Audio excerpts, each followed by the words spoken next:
Taliban menunjuk Mullah Hasan Akhund, rekan pendiri gerakan itu Mullah Omar, sebagai kepala pemerintahan baru Afghanistan dan Sirajuddin Haqqani, yang organisasinya masuk dalam daftar terorisme Amerika Serikat (AS), sebagai Menteri Dalam Negeri. Haqqani adalah putra pendiri jaringan Haqqani, yang ditetapkan sebagai organisasi teroris oleh AS. Dia adalah salah satu orang yang paling dicari FBI karena keterlibatannya dalam serangan bunuh diri dan hubungannya dengan Al-Qaeda.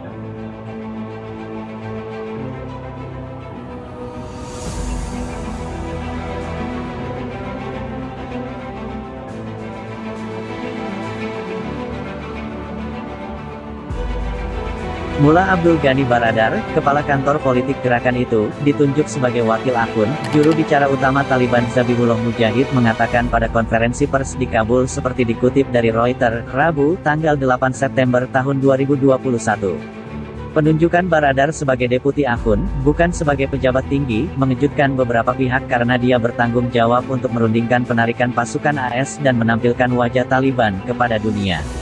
Baradar, juga pernah menjadi teman dekat Mullah Omar, adalah seorang komandan senior Taliban yang bertanggung jawab atas serangan terhadap pasukan AS.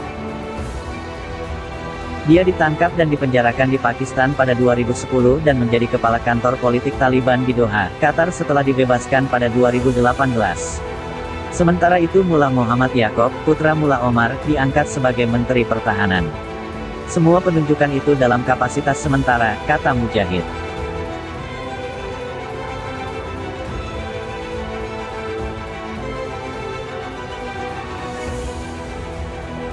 Tidak jelas peran apa yang akan dimainkan oleh Mullah Haibatullah Akhundzada, pemimpin tertinggi Taliban, dalam pemerintahan.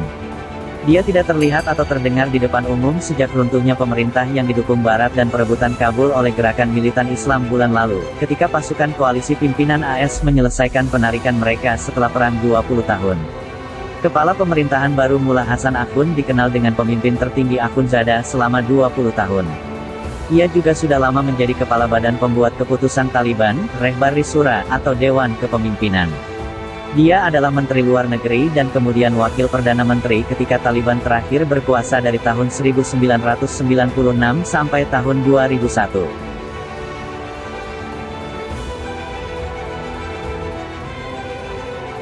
Mujahid mengumumkan hal itu dengan latar belakang runtuhnya layanan publik dan krisis ekonomi, mengatakan kabinet sementara telah dibentuk untuk merespons kebutuhan utama rakyat Afghanistan. Dia mengatakan beberapa kementerian masih harus diisi sambil menunggu penunjukan orang-orang yang memenuhi syarat. Juru bicara Gedung Putih Jen Psaki mengatakan kepada wartawan di Air Force One, ketika Presiden Joe Biden terbang ke New York, bahwa tidak akan ada pengakuan pemerintah Taliban dalam waktu cepat. Taliban telah berulang kali berusaha meyakinkan warga Afghanistan dan negara-negara asing bahwa mereka tidak akan kembali ke masa pemerintahan terakhir mereka 2 dekade lalu, yang ditandai dengan hukuman kekerasan dan pelarangan perempuan dan anak perempuan dari kehidupan publik.